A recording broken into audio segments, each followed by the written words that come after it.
The lift slowed as it pulled into a corridor hewn into the rock. A pair of black composite doors swung open as the car pushed against them, revealing a tighter tunnel with the lift rail running through it. Air began to whistle all around the car, but stopped when the black doors closed again.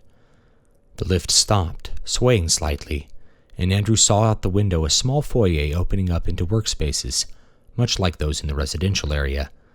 Computer stations sat at desks, but none of them were on. Rather than sodium lights, the space was lit by bright white diodes running in the corners of the hallways, which, though unfinished, were nonetheless quite square. At last the door opened, and Andrew stepped out. Immediately he lifted his rifle and checked his left and right, making sure he was alone. He quickly grabbed his nose and forced his ears to pop again. There wasn't an additional atmosphere generator running in the space, he realized. He took a deep breath, thinking that he should have been more cautious and worn his full suit. With a sigh, he stepped through the foyer to the workspace beyond. It was large and sparse, a remote office made to serve the technical and logistic needs of the current progress zone. The dead computer monitors reflected the subtle white of the ambient lighting, looking like a dozen faces with white slits for eyes. Past the workspaces were more hallways. Andrew stepped toward these, checking around each desk, wondering if he would see a body lying behind one, or perhaps a living person. He saw nothing but dusty wires and refuse. The robots which maintained the living spaces of the colony had obviously yet to reach this distant place. Still, that's a lot of trash, he said to himself, wondering at the piles of forgotten papers and wrappers. A chill ran up his spine as his boots slid over the slick floor caked with rough dust, and for a moment he heard laughter, almost audible. He ignored it. Andrew stepped toward a hallway, where the running lights thinned to a single strip in one rough-hewn corner. He resisted the urge to flip on his flashlight, and instead stepped softly into the dim corridor. A few yards in, he saw a fork. One path, lit by old lights on a rough stair, went down to a space filled with orange sodium lights. The other wound forward, and he could see more white light there. He tried asking himself what he could expect with each one, but his prescient mind gave no response. He turned to go to the mine first. He began to feel sweat breaking on his brow as he descended. The steps were irregular, some short, some steep, and many of them much longer than stairs normally were, so he got deeper only slowly. The white lights of the office began to dim behind him, replaced by the eerie flickering orange of high-pressure sodium. He held his breath as his foot stepped and slipped on something. He flipped on the light attached to the forward lug of his rifle, refusing the detached caution that begged him not to, and looked down. There was a pile of food going down several steps. Most of it was unopened, still sitting in its clear cellophane wrappers, as if waiting for someone to buy it from a machine. In other places, the food was ripped open and half-eaten. Andrew wondered if the food was piled up from the bottom or thrown down from the top. He decided that nobody would go so far down the steps just to toss unopened food, and so he carefully stepped his way through it until he reached the landing. Before him stretched a wide mining zone. Tunnels reinforced with steel ran in many different directions, some up, some down. Tracks came out of most of these. Robotic haulers stood idle in line to the side, most of them looking broken or forgotten. Some of the tunnels were still lit in the same orange, but most were dark. Peeling his eyes from the maze in front of him, Andrew looked down at his wrist computer. He searched for a wireless network, but could find none. I guess the office was shut down, along with the network. But then, Lucille was still active. He looked at the time, wondering if the loss of network would reset it. It read close to 1300. He shrugged and stepped toward one of the tunnels, meaning to see how far down it went. He forgot his train of thought as a vision assaulted him. He was in one of the corridors. A light flickered just behind him. Two people appeared from the darkness, rising from an unlit tunnel he hadn't seen. They were too quick for him. All I could see was their faces, ashen in the monochromatic lights, thin-skinned and pale. Their mouths were exceptionally large and twisted into strange grimaces over teeth that were overlong from the withering of their dark gums. He fired his rifle into nothingness. Then the vision began to fade as he felt hands pushing into his stomach, parting the flesh, seeking something inside him. dozens of wriggling fingers like the tentacles of some vicious squid twisting his insides towards a beaked maw. He was staring at the tunnel again. Around a bend, he saw a flickering light. Calming himself with a slow breath, he stepped into the tunnel. Each time he was assaulted with a vision of his death, he had to make a decision: run away or use the knowledge to confront and hopefully avoid his demise. He didn't always decide to face his fear, but more often than not, he trusted the optionality of the vision, especially since he had regained his old proficiency with his weapons. He supposed that in the abandoned mine that, should he inspect another path, the monsters he saw could approach him from another angle, an angle he hadn't yet foreseen. The vision held steady in his mind as he walked along the cart track, letting Andrew know that he was proceeding toward the finality of it. Had he walked away, the vision would begin to evaporate like a dream, being no longer part of the future. He saw the flickering light, its ballast failing after untold hours of steady work. He brought his sights up to his right eye as he approached the empty space from his vision. It was an area of nothingness, easily overlooked as part of the endless, colorless dark stone. As Andrew pointed his flashlight into the void, he saw movement. 2 heads turned to look at him, their eyes wide and reflective like those of a cat. Attached to those heads were 2 malformed bodies, withered but also smooth, colorless, or so covered with filth as to be robbed of the hues of flesh. They were hunched over something, but Andrew could not see what. He only regarded them for a fleeting second, then he opened fire, knowing they would kill him if he did not. He started with 2 quick shots to the central mass of each. Black blood sprayed out in clouds, but they initially seemed little affected, screaming in chillingly low tones, making a dissonant dyad between them. They burst from their lair. Andrew's pulse quickened as they flailed about, bumping into each other recklessly, falling over themselves while black blood and bile spilled from their open ribs. Andrew fired slowly and deliberately, willing his nerves to obey him. 2 bullets hammered through the heads of the attackers, and their progress finally stopped. Seemingly unwilling to accept the loss of the brain, their bodies continued to try to run as they toppled over and collapsed. Long fingers terminating in jagged nails whipped about. Andrew stepped closer and tapped another shot into each head, watching as the bodies finally began to stop moving. He approached the closest and flipped it over. The body was human in some ways, essential to the species, containing all the bones and structure of a normal person. The skin was gray under the white diodes of his flashlight. It was also slightly translucent, revealing the anatomy beneath: tendons and muscle fascia, bone and sinew, and long blue veins. Remnants of clothing still clung to their bodies. He knelt closer but could not see anything immediately identifiable on either one. They were human ones, which meant that the creatures were the colonists. Nobody else had been to the desolate Ferris planet before Andrew. He stepped over the bodies and looked closer into the little hiding hole from which the monsters had emerged. Tattered clothing was everywhere, like a nest. The remnants of a half-rotten body were present, torn into pieces that were only vaguely human. Andrew guessed at where the rest of the corpse had gone. He checked his computer and quickly punched in a message. He was too deep now to transmit directly back to his ship, but as soon as he was in communications range, the message would go out, informing Toro of what he had seen, and warning him that nobody else should be sent. He quickly turned and half-jogged back toward the central chamber, happy to cut his mission short and negotiate with his employer for payment, even though he had failed to find his mark. Another vision hit him, though this one did not totally blank out his sight, as those further in the future usually did. He saw 2 more of the monsters waiting for him in the central chamber. He gunned them down only to be floored by an attacker from above. Andrew focused as he went around the bend. He dropped to a knee as soon as he saw the brightly lit central room. 2 shadowy figures were there. He shot each of them. Like the others, these began to charge at him, but he could see through their odd movements that his rifle was indeed effective at injuring them. They were just more reluctant to die than a regular person. He continued to fire as they slowly collapsed to the ground, just to be sure. Then he saw the hidden attacker emerge, along with 2 others. They ran at him quickly, their gait unmistakably human, though it became more monstrous as they were hit, turning into a knuckle walk or a fast crawl. Andrew's bolt snapped back and stopped. Smoke rose from the empty chamber. He dropped his magazine and slammed in another. He let the bolt fly forward and continued firing at his attackers, which had closed the distance more quickly than he thought possible. Fear gripped him at that moment, and he let himself shoot more wildly than he knew was wise.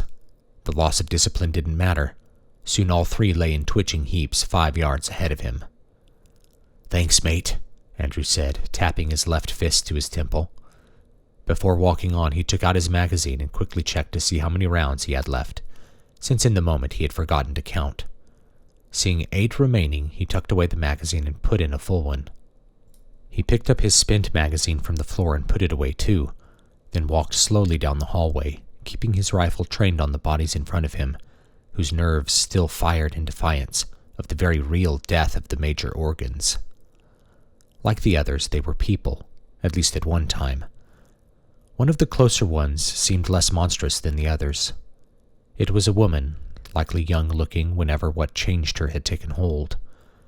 Her hair was still black, though matted, and though her skin was thin and stretched, he could still see healthy fat around the lips and cheeks. She still wore her clothes, a simple set of coveralls. Something occurred to Andrew.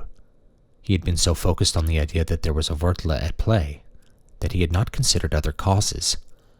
Had some sort of pathogen his sensors could not detect caused this? Should he have resisted the urge to remove his helmet and breathe the air of the place? He looked at his computer and started up the air filter on his suit. Within a few moments, it returned a safe value. No atypical pathogens. DNA mutations in microbes within normal limits. Andrew opened his mind briefly to the oldest part of himself and heard the laughing internally, drawing fingers towards his lips to pull them into a smile. He pushed it away. "It has to be a Vurtla. I need to get out of here. Payments be damned." He stepped over the bodies and continued to the central room of the mine, peeking his prescient self for warnings, but none came.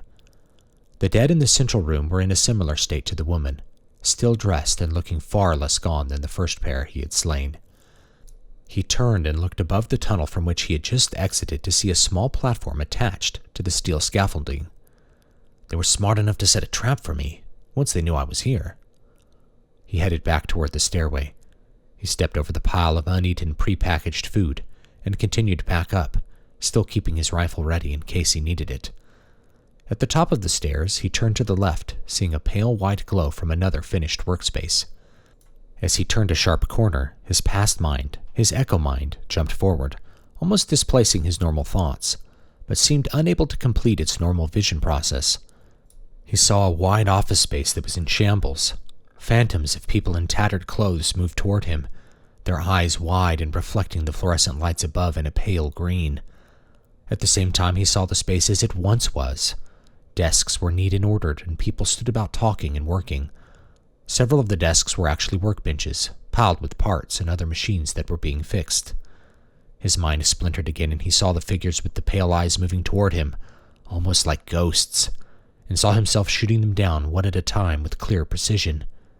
They began to move in the present, and he enacted the will of his future self, slaughtering the wraiths as they fumbled their way over the ruined floor, looking more confused than angry. Somehow he held on to sanity as he heard the laughing of that other part of his mind, which held the taint of an eternal demon as well as most of his human memories. He was pressing forward, demanding to take part in the sanguine feast, and there was another voice with him, singing a horrid song into his ear. There were 3 images competing with the evil laughter, past, present, and future. His prescient mind saw something that gave him pause.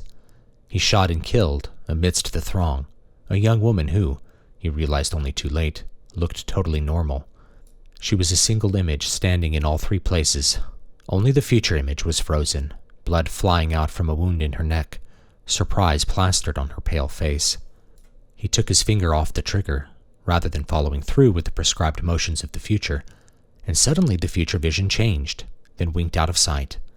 He was nearly set upon by 4 people, 2 of them walking and 2 of them crawling forward, strange words in an alien tongue spilling from their mouths like linguistic vomit.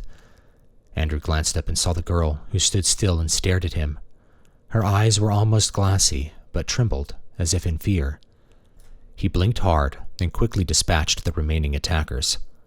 Brass tinkled on the stone floor, then all was silent, save for a moaning, racking sound coming from one of the mad people. Andrew stepped toward the victim, intending to put it to final rest, when a wordless cry from the girl stopped him in his tracks. He looked up at her. She cried out again, as if trying to form words, but the utterance came out slurred and strange. Andrew held out his left palm and lowered his rifle. The woman stepped quickly toward him. Andrew resisted the temptation to gun her down, remembering the vision, and stepped back. He watched as she went to the wheezing wretch on the ground. She pushed it over to reveal a middle-aged man.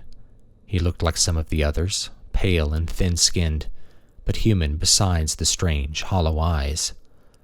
The young woman shook the man, then got up. She stood almost defiantly against Andrew's armed bulk. She was crying, and Andrew watched as she grabbed a piece of her simple gray shirt and blotted her tears. Despite the grit caked on her face and in her hair, she looked young. Andrew thought she wouldn't pass for 20 Earth years. She stomped her foot as she looked at him, and her pouty expression was almost childish, though below it was something harder than any youth should possess. Andrew wondered how old she really was. "Can you understand me?" Andrew said, still not raising his rifle, though his trigger finger was of two minds, dancing on and off while his thumb toggled the safety randomly. She nodded. Her frown deepened as she pointed to the dead man at her feet. "Can you talk?" She nodded, but at the same time, wordless vocalizations came out of her mouth. "I can't understand you." The girl clenched her fists and grunted. "You knew him?" Andrew said. She nodded. "Sorry. There was nothing for it. He would have killed me." Andrew frowned. "You must be early in the change. But why?" he said, mostly to himself. "Everyone else is far gone. Too far gone to save. Are you... yourself?" He saw that she was staring at him, but was unsure if she was comprehending. His trigger finger danced some more. He realized that his echo mind, hearing some voice of the past, was still trying to push a vision forward. He allowed it more room, and he saw the workspace as it was, with the strange girl seated at a nearby desk, writing in a notebook. Somebody was seated across from her, talking to her, but the vision was silent. The girl's lips didn't move. Andrew snapped out of it as the girl stepped past him. He flinched, but he realized she wasn't attacking. She was searching for something in the rubble. She knelt and retrieved a simple notebook. A pen was perched on the back cover, and she took it, then opened the notebook and began writing with her right hand.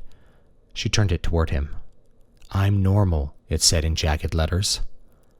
"I'm not so sure of that," Andrew said. "There's a wordlet at work here. You've clearly been affected, but maybe if I got you out of here right away." She frowned at him and waved her hands, then said with great effort, "No." She pointed at the notebook again. Andrew shook his head. She grabbed at his arm, and he reflexively shrank away, fumbling with his rifle before lowering it again. Once again, she pointed at the notebook. Andrew took a breath and paused. He looked carefully at the girl. He noticed a subtle disturbance in her face, as if half of it was not under control, though not quite drooping like someone who had suffered a stroke. He tilted his head and saw a slight scar running through her scalp to her neck behind her right ear. "You've had a head injury," he whispered, craning his head to see. She caught sight of him examining her, and leaned her head, cupping a hand over her right ear. "I said you've been injured. Recently?" She shook her head. Sudden realization dawned on her face, and she reached into her pocket with her right hand. She fumbled out a wallet from her trousers, almost dropping it as she opened it up. She handed Andrew a plain white card. Andrew had to hold the card up in the dim lights, but was able to read. "My name is Mariella Flores. I have suffered a traumatic brain injury. I have difficulty with certain physical tasks, including speech. I may have difficulty understanding you or communicating my thoughts accurately. Janice Tellany is my therapist and can be paged over the network. She can program my AAC device with new conversations." Andrew looked back at the girl. "Nice to meet you. I'm Andrew, or Andrew is the right now me." He shrugged. "What happened to your communications device?" Mariella waved her hands as if trying to sign something, shrugged, then bent her notebook in the middle. We need to get you out of here. She shook her head, then scribbled on her notebook. My parents are still here.